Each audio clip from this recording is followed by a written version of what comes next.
La viande serait très mauvaise pour la santé. Ça, c'est ce que vous allez entendre de tous les véganes extrémistes dès que vous avez mangé un morceau de steak. Mais concrètement, qu'est-ce qu'il en est? C'est vrai qu'en musculation, on a besoin d'un taux de protéines assez élevé. Et concrètement, manger de la viande est intéressant puisque comme elle est assez élevée en protéines, ça peut vite combler nos besoins. Mais aujourd'hui, moi Zonag, je vais essayer de vous répondre à la question si la viande est mauvaise ou pas pour la santé. Mais avant toute chose, on va essayer de clarifier quelques petits points pour tous ceux qui sont abrutis et venir déjà définir ce qu'est la viande.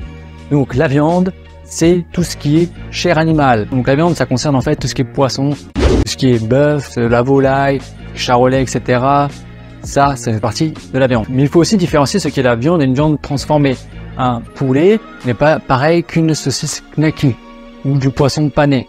Donc on va prendre la chose la plus brute possible. Donc voilà, une fois qu'on a défini au moins ce qu'est la viande et qu'on rappelle qu'on va différencier si viande brute, viande transformée qui demande un processus industriel, on va parler un petit peu des études et concrètement savoir si vous allez en faire si vous mangez de la viande. Maladie cardiovasculaire, diabète, maladie respiratoire, abonnement dans une salle de CrossFit, voici tous les effets négatifs qu'on voit partout sur les articles. Selon The British Journal of Nutrition, si je prononce bien, a déclaré que le fait de manger de la viande avait de nombreuses conséquences nocives sur la santé publique.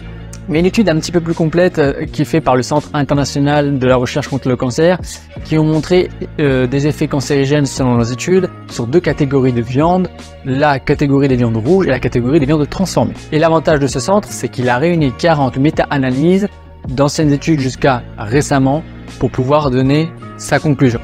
Et là je cite: cette étude fait partie des études fournissant les plus hauts niveaux de preuves scientifiques, sachant que les méta-analyses compilent déjà les données de plusieurs études, ici principalement observationnelles. Très belle lecture. Dans cette étude, il est dit que si on augmente de 100 grammes notre consommation de viande rouge, on aurait une augmentation du diabète de type 2 de 17%. Alors, ce qui est un peu flou, c'est qu'on dit d'augmenter de 100 grammes, mais par rapport à combien de grammes de base? Est-ce que c'est 100 grammes en surplus par rapport aux recommandations de l'OMS? On ne sait pas trop. Et pour les viandes transformées, on aurait un risque de 37% d'augmentation du risque d'avoir du diabète pour une quantité de 50 grammes de viande transformée, de charcuterie, juste un bris d'eau, etc. Et pour les mêmes quantités que dit précédemment, respectivement, on aurait une augmentation également du risque de maladie coronarienne de 15 et 35%.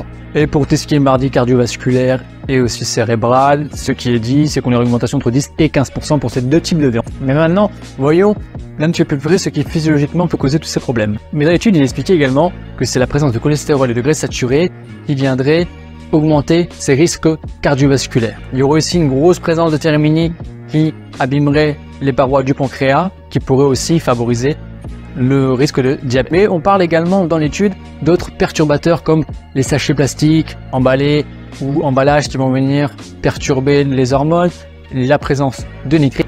Tout ça sont des éléments qui vont venir perturber notre corps. Mais il est important de souligner que c'est des facteurs extérieurs à la viande parce que depuis tout à l'heure, on parle de quoi?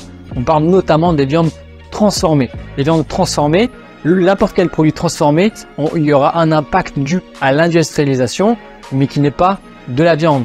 La présence de nitrites en tant que conservateur, la présence de perturbateurs endocriniens n'est en aucun cas faute de la viande, mais de l'industrie. Donc déjà, il faut différencier ça. Et donc en fait, on se rend compte que par rapport aux études, ce n'est pas réellement la viande le problème, mais soit sa consommation, soit son industrialisation. Et je vais vous citer encore ce cher monsieur. Attention, le problème n'est pas de manger de la viande, mais d'en manger trop, c'est-à-dire au-delà des recommandations de l'Organisation mondiale de la santé. Par rapport à ce qu'on vient de dire, aujourd'hui, en 2024, qu'est-ce qu'il faut faire, vous, en tant que muscu?